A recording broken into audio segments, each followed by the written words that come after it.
할렐루야. 찬양대 귀한 찬양 감사합니다. 함께 연주해 주신 분들도 감사합니다. 우리는 계속 수아시아 7교회의 모습을 살펴보면서 건강한 교회의 모습을 함께 살펴보고 있습니다. 오늘은 5번째로 4대 교회를 살펴보며 우리 교회가 또한 우리가 가져야 할 건강한 모습, 그 모습을 함께 나누려고 합니다. 4대 교회를 살펴볼 때 4대 지역을 먼저 살펴볼 필요가 있습니다. 왜냐하면 그 지역에, 그 시대에 영향을 받는 것이 그 당시의 교회의 모습이었기 때문이죠. 4대라는 그 지역, 그 이름 자체에서 그 도시의 분위기를 짐작할 수 있습니다. 4대라는 이름의 뜻은 남은 물건이라는 뜻입니다.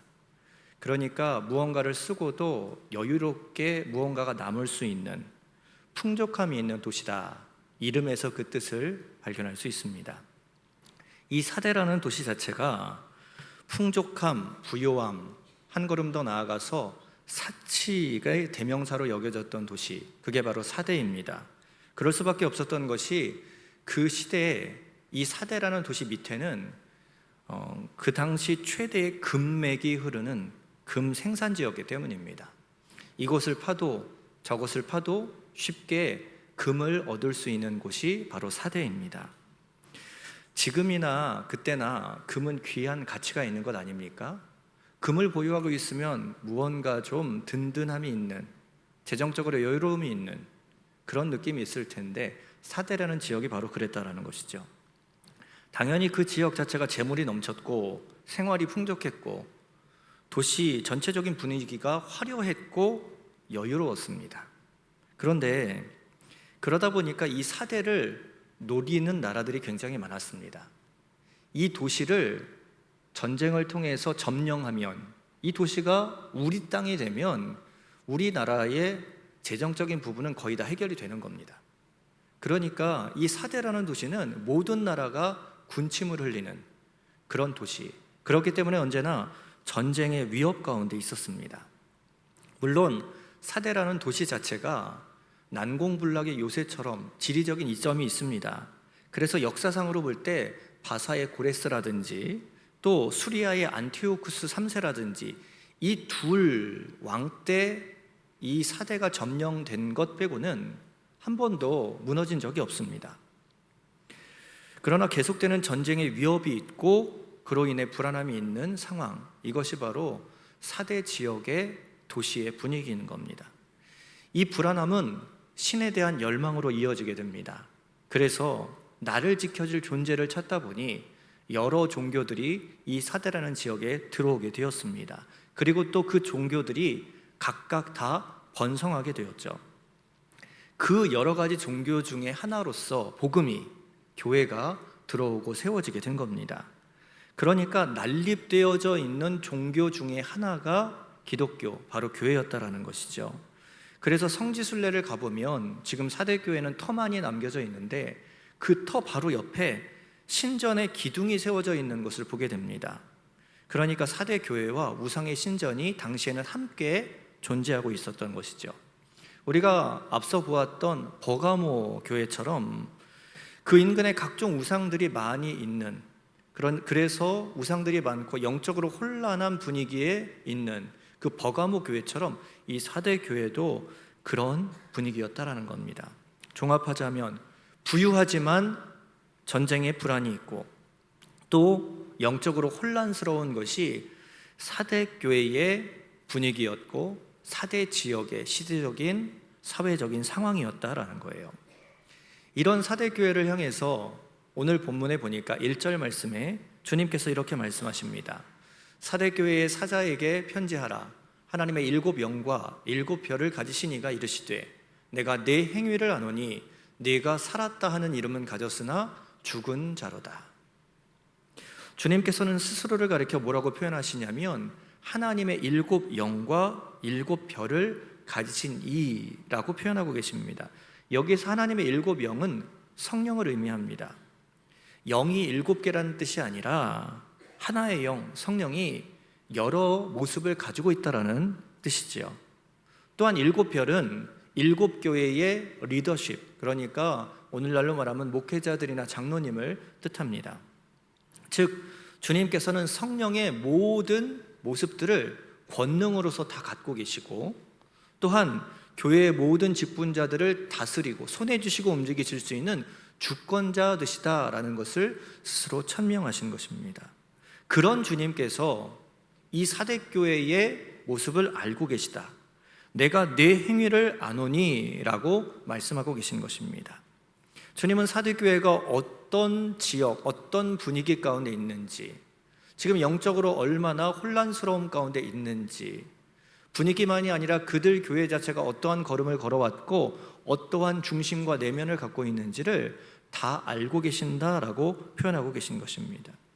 그렇습니다. 사람은 겉모습을 보죠. 외모를 보지만 주님께서는 그 내면, 그 중심을 꿰뚫어 보시는 주님이십니다. 그렇기 때문에 우리가 아무리 덮고 가리고 꾸며도 주님은 내 안이 얼마나 더러운지, 내 안이 얼마나 부족한지 주님께서는 다 알고 계시다는 거죠. 그렇기 때문에 우리가 주님 앞에 나오면 가장 먼저 해야 될 것이 회개입니다. 우리의 내면, 우리의 중심, 우리의 더러운 것들을 주님께서는 다 아시기 때문이죠. 주님께서는 사대교회의 문제를 다 아십니다. 그래서 그들 안에 있는 잘못된 것, 특별히 부족한 것을 꼬집고 책망하십니다. 그래서 말씀하신 것이 무엇이냐? 1절의 표현에 의하면 네가 살았다 하는 이름을 가졌으나 죽은 자로다 라고 하신 말씀입니다. 살았다 하는 이름을 가졌대요. 여기서의 이름은요, 누군가의 이름이 아닙니다. 여기서의 이름은 헬라어로 오노마라는 단어를 사용을 하는데 명성, 평판이라는 뜻입니다. 그러니까 사대교회 하면 사람들이 저거는 교회구나, 저기는 하나님을 믿는 사람들이구나, 믿는 사람들 같이 살아가는구나, 사람들에게 평판이 있고 인식이 되어 있다라는 겁니다. 그런데 그렇게 사람들이 인식하고 있지만 내면을 보니, 안을 보니 살아있는 게 아니라 죽어 있다라고 주님은 말씀하고 계시는 겁니다. 그런데 여기서 죽은 자로다라는 표현이요, 그 동사의 표현이 시제가 현재형이에요. 무슨 말이냐? 죽었다가 아니고요, 현재 급속하게 죽어가고 있다를 표현하고 있다는 거예요. 지금 사람들에게 분명히 살아있다라고 인정받고 인식되어 있지만 실제로는 지금 영적으로 메말라가고 있다, 하나님이 보시기에는 죽어가고 있다라고 그 교회의 상태를 표현하고 계신 겁니다. 그런데 왜 그렇게 되었느냐? 그 모습, 죽어가고 있는, 급속히 메말라져 가고 있는 사대교회를 주님께서는 2절에 이렇게도 표현하십니다. 2절을 보십시오. 너는 일깨어 그 남은 바 죽게 된 것을 굳건하게 하라. 내가 내 하나님 앞에 내 행위에 온전한 것을 찾지 못하였노니. 사람들은 다 살아있다고 표현하지만 주님이 보실 때는 죽어 있어요. 왜요? 행위에 온전한 것이 없기 때문입니다. 행위에 온전한 것을 찾지 못하였기 때문이다 라고 주님은 말씀하고 계시는 것이에요. 그런데 여러분, 좀 이해가 안 가는 부분이 있습니다. 인간을 향해서 온전함을 요구하신다라는 자체가 사실 모순 아니겠습니까? 어떻게 인간이 온전할 수 있습니까? 인간은 원래부터 성경이 말하는, 한결같이 말하는 것이 인간은 죄인이라는 거예요. 인간은 부족한 존재라는 겁니다. 불완전한 존재예요. 그런데 주님께서 완벽한 인간의 모습을 요구하시는 것인가? 이것은 그렇게 해석하면 안 됩니다. 여기서의 온전하다라는 이 헬라어의 단어는요, 페플레노메나라는 단어를 사용하는데 이 단어의 뜻은요, 충만하게 만들다, 풍성하게 만들다라는 거예요. 무슨 말이냐? 지금 사람들이 사대교회의 모습을 보고 여기는 교회다, 교회 같은 교회다, 사람들이 인정하고 사대교회에 대한 평판이 좋게 나 있는 거예요. 이게 겉모습이라는 것이죠. 그런데 주님이 볼 때는 겉의 모습과는 달리 안의 내용은, 교회 안의 모습은, 영적인 분위기는요, 사람들의 평판을 충만하게 채우기까지 온전하지 못하다는 거예요. 한마디로 겉과 속이 다르다는 거고요, 겉은 화려한데 속은 비어있다라는 겁니다. 앞뒤가 틀리다라는 거예요. 그것을 주님께서 말씀하시는 거죠. 예전에 제가 살던 인천에서요, 신포동이라는 곳이 있습니다. 거기에 가보면 이 인천역 근처에 그 화교들이 사는 이렇게 차이나타운에서도 이게 있어요. 공갈빵이라는 게 있습니다. 제가 청년 때 배가 고파서 그 빵을 사서 이게 엄청 크거든요. 그런데 딱 사서 먹으려고 손을 이렇게 딱 깼는데 이게 안에가 텅 비어 있는 거예요. 겉에만 빵이 이따만하고요, 안에는 아무것도 없어요. 겉으로 볼 땐 화려하고 겉으로 볼 땐 큰데요, 안에는 아무것도 없어요. 그래서 공갈빵인가 봐요. 이런 거예요. 온전하다라는 주님의 말씀, 그렇게 번역된 표현은요, 겉은 이렇게 번지르르 한데 안은 비어있다라는 뜻이에요. 사람들에게 인정받고 평판은 괜찮은데 겉은 화려한데 주님이 보실 때 그 내용물은 죽어가고 있다라는 것이죠. 실제로 사대교회는 지역이 부유하니까요, 교회도 건물이 크고 화려하고 좋았답니다. 화려한 도시답게 외적인 요건은 굉장히 좋았던 거예요. 그런데 겉모습과 달리 안에는 영성이 무너져 있고 기쁨이 없고 충만함이 없었다라는 것이죠. 오늘날로 말하자면 교회 건물이 엄청 좋은 겁니다. 큰 겁니다. 성도들이 구름대같이 몰려드는 겁니다. 재정도 충분해서 교회가 감당할 수 있는 사역이 많은 겁니다. 예배가 여러 부로 나뉘어져 있고 드리는 예배마다 사람들이 가득 차 있는 겁니다. 그런데 겉은 그런데 저 교회는 큰 교회다, 그렇게 사람들은 인식하고 있는데 안을 살펴보니까 곪고 썩어져 있는 겁니다. 나뭇잎은 무성한 겁니다. 그런데 열매가 없는 겁니다. 경건의 모양은 있습니다. 그런데 경건의 능력이 없는 겁니다. 혹시 오늘 한국교회가 이렇지 않을까요? 지난 기독교 역사 가운데 우리 한국교회가 얼마나 고속 성장, 너무나도 큰 하나님의 은혜로 부흥을 이루었습니까? 전 세계에서 유례를 찾아볼 수 없을 만큼 한국교회는 굉장한 성장을 이루어냈습니다. 전 세계에서 가장 큰 교회가 저 서울 여의도에 가면 있지 않습니까? 세계 어느 곳에 가도 한국 사람들이 세운 한인교회가 있습니다. 예전에는 선교사가 들어온 나라였는데 이제는 선교사를 많이 파송하는 선교 강국이 되었습니다. 기독교 인구가 1000만이라고 합니다. 그런데 오늘날 사회가 바라보는 교회의 모습은 어떻습니까? 평가는 어떻습니까? 시선은 어떻습니까? 나뭇잎은 무성한데 얼마나 많은 열매를 주렁주렁 우리는 맺고 있습니까? 경건의 모양, 모습은 있는데 얼마나 경건의 큰 능력을 세상 가운데 보이고 나타내고 있습니까? 크게 멀리 한국교회를 바라볼 필요는 없습니다. 우리 여주교회, 아니 나의 모습을 보십시오.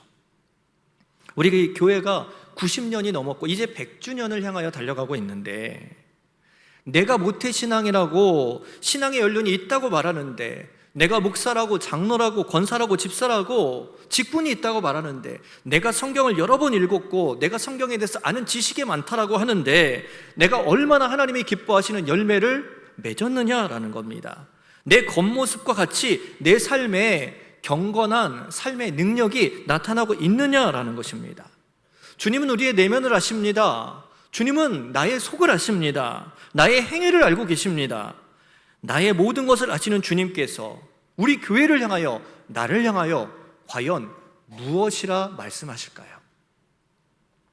사랑하는 성도 여러분, 사대교회를 향하여서 주님께서 하신 말씀, 그 음성 속에서 우리 한국교회를 향해, 우리 여주교회를 향해, 아니 나를 향해 말씀하시는 그 음성을 들을 수 있는 여러분들이 되시기를 축복합니다.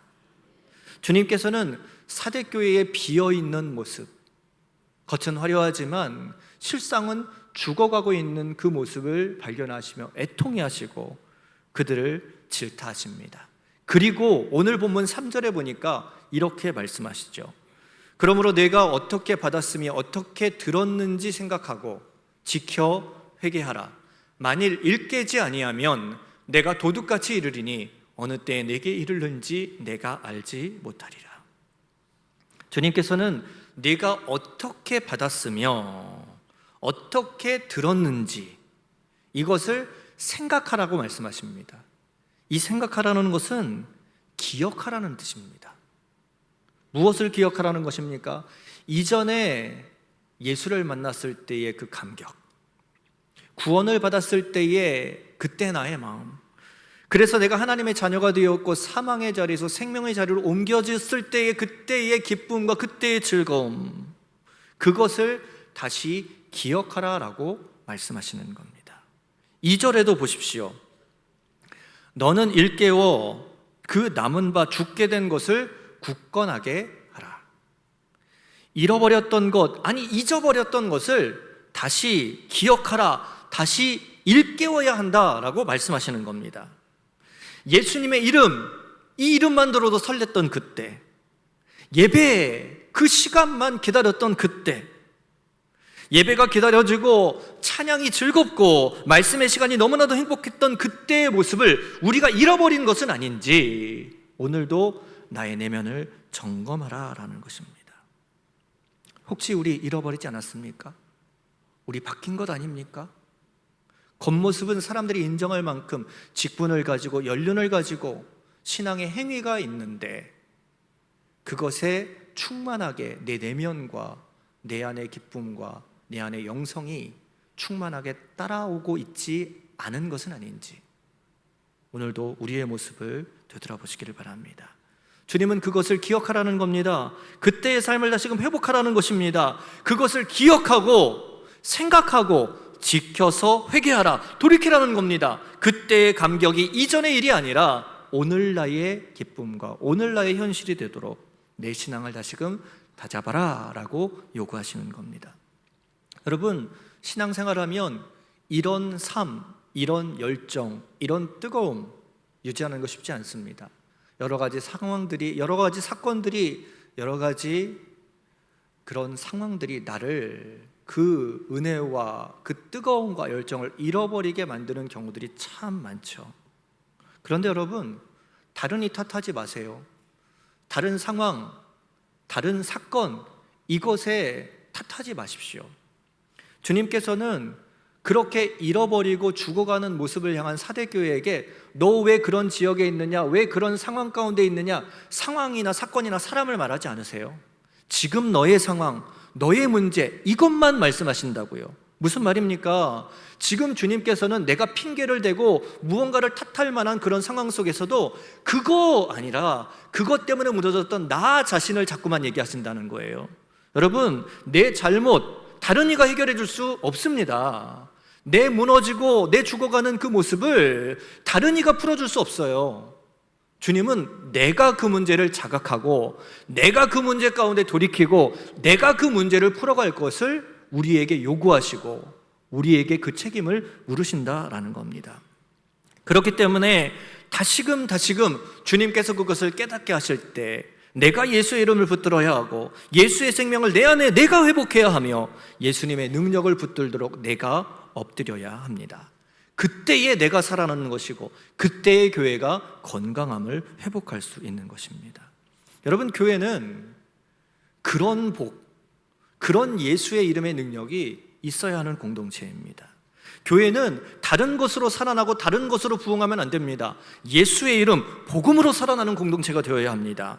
복음의 능력은 복을 얻고 기도의 응답을 얻고 그런 차원의 것이 아닙니다. 복음의 능력은 생명을 살리는 것이에요. 사망의 올무에 있는 우리가, 죽어가는 우리가 복음으로 말미암아 생명의 구원을 얻는 것, 이것이 복음의 능력입니다. 이게 복음의 핵심이에요.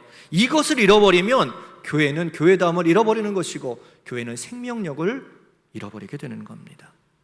사대교회가 그 생명력을 잃어버렸어요. 예수의 이름을, 그 구원의 감격을 잃어버린 거예요. 그 능력이 과거의 일이 되어버린 겁니다. 문제는 그런 잘못된 모습으로 죽어가고 있는데도 불구하고 스스로 그런 상태에 있다는 것을 깨닫지 못하는 거예요. 사람들이 살아있다라고 이름을 평가를 해주니까 그 모습을 보고 내가 죽어가고 있다는 것을 모르고 있다는 것이죠. 깨달아야 합니다. 알아야 합니다. 내가 죽어가고 있다, 내가 잘못되고 있다는 사실을 자각해야 합니다. 그래야 살아날 수 있는 것이죠. 실제 영국에서 있었던 일입니다. 5살짜리 어린 여자아이가요, 넘어졌는데 손목이 부러졌어요. 그런데 아이가 울지 않고 엄마한테 그러는 겁니다. 엄마, 내 손목이 이상해. 구부러졌어. 엄마가 놀라서 병원으로 아이를 데려갔습니다. 급히 치료를 받았지만 이상한 일이라고만 생각했어요. 그런데 그 아이가 7살이 되었는데 엄마가 보니까 아이가 쩔뚝쩔뚝 걷는 겁니다. 그래서 병원을 데리고 갔더니 사진을 찍어보니까 엑스레이에 다리에 뼈에 금이 가 있는 거예요.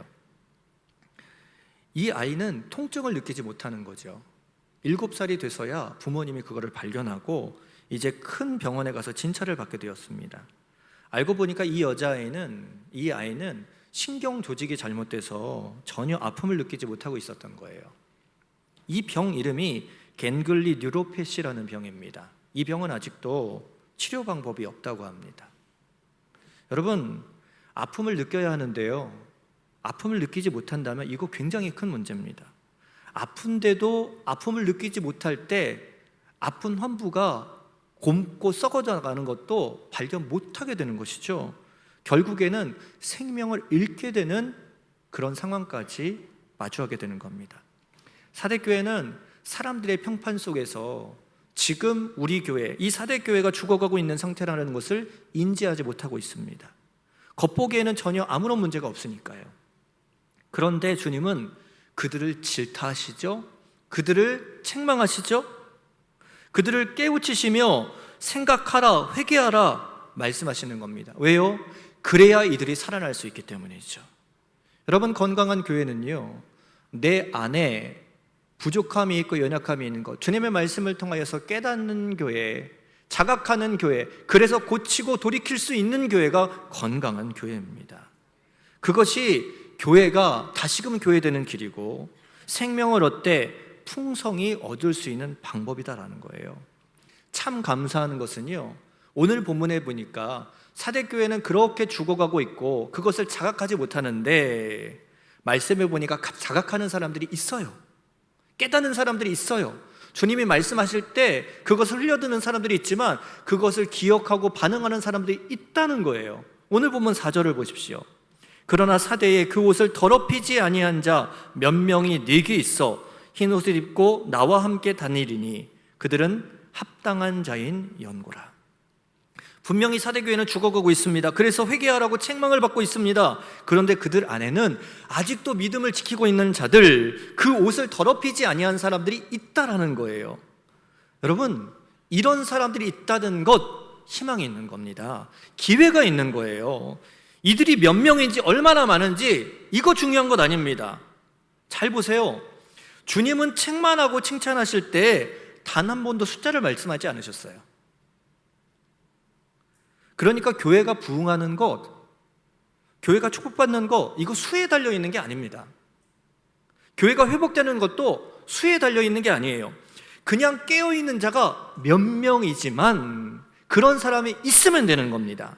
단지 몇 명, 소수라 할지라도 그들이 깨어있으면 그로 인해서 하나님은 그들을 도구 삼아, 그들을 통로 삼아 회복의 역사, 부흥의 일들을 이루어 나가시는 겁니다. 죽은 줄로만 알았던, 죽어가는 이 사대교회, 희망이 없을 것 같았던 교회 안에도 분명히 깨어있는 소수가 있다라는 거예요. 그로 인해 사대교회는 다시금 회복될 수 있는 기회를 부여받게 된다라는 겁니다. 사랑하는 성도 여러분, 여러분들에게 부탁드립니다. 여러분들이 오늘 우리 여주교회에 깨어있는 소수가 되어주십시오. 여러분들이 오늘 한국교회에 깨어있는 자로서 희망이 되어주십시오. 여러분들의 가정을 살리고 우리나라를 살릴 수 있는 주님 안에서의 깨어있는 소수, 희망이 되어주십시오.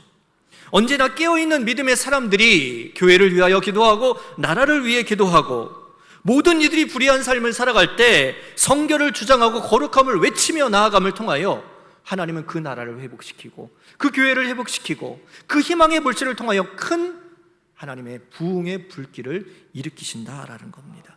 그런 작은 소수 때문에 믿음의 역사가 이어지고 교회는 교회다움을 지켰으며 언제나 놀라운 회복과 구원의 역사가 만들어지게 된 겁니다. 이제 4일 뒤면 89주년 8.15 광복절, 광복기념일이 되죠. 우리나라가 일제 그렇게 무너져 있을 때 시대의 어두움에 있을 때 깨어있는 소수들이 나라를 위해 일하였고, 특별히 믿음을 가진 자들이 나라와 교회와 그리고 하나님의 역사를 위하여 기도했습니다. 깨어있는 믿음의 지도자들이 있었기 때문에 교회를 통하여서 독립운동들이 진행이 되었고, 특별히 3.1절 운동, 기미독립선언문을 낭독할 때 33인의 인원 중 16명이 교회의 지도자들이었다는 사실, 믿음에 깨어있는 자들이 나라를 위해 기도했음을 우리는 분명히 발견할 수 있는 겁니다. 깨어있었고 기도하였고 그렇게 달려갔기에 오늘도 하나님의 놀라운 회복의 역사, 광복의 역사, 해방의 일들이 우리나라 가운데 만들어진 줄 믿습니다. 오늘도 깨어있는 소수가 필요합니다. 우리 교회의 상황이 어떻고 우리의 삶이 어떻고 하나님은 그 가운데 무언가를 바라보고 탓하기 이전에 내가 먼저 깨어있는 자가 되어, 내가 먼저 돌이키는 자가 되어 오늘도 하나님 앞에 서기를 원하신다라는 겁니다. 이것이 남의 이야기가 되지 않았으면 좋겠습니다. 나의 이야기, 우리의 이야기가 되었으면 좋겠습니다. 다른 사람이 아니라 내가 돌이켜서 다시 기도자가 되고 예배자가 되고 봉사자가 되고 찬양하는 자가 되고 헌신자가 될 때 나의 신앙은 다시금 살아나게 될 것이요, 우리 교회는 다시 살아나고 회복되고 부흥하게 될 줄 믿습니다.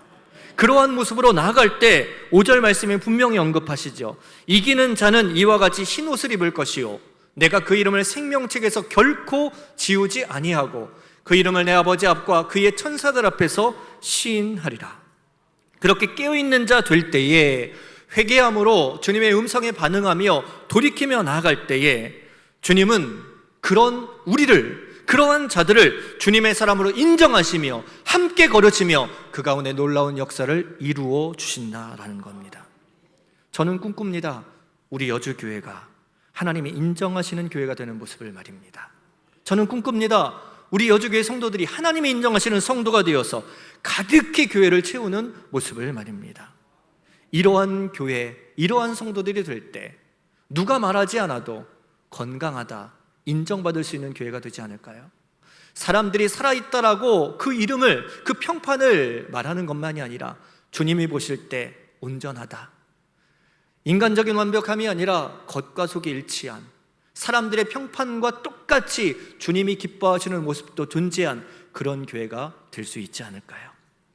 오늘 그런 교회를 꿈꾸며 그렇게 하나님 말씀에 반응하여 돌이키고 회개하는 내 내면을 채울 수 있는 살아있는 성도, 살아있는 교회 되기를 주님의 이름으로 간절히 축복합니다.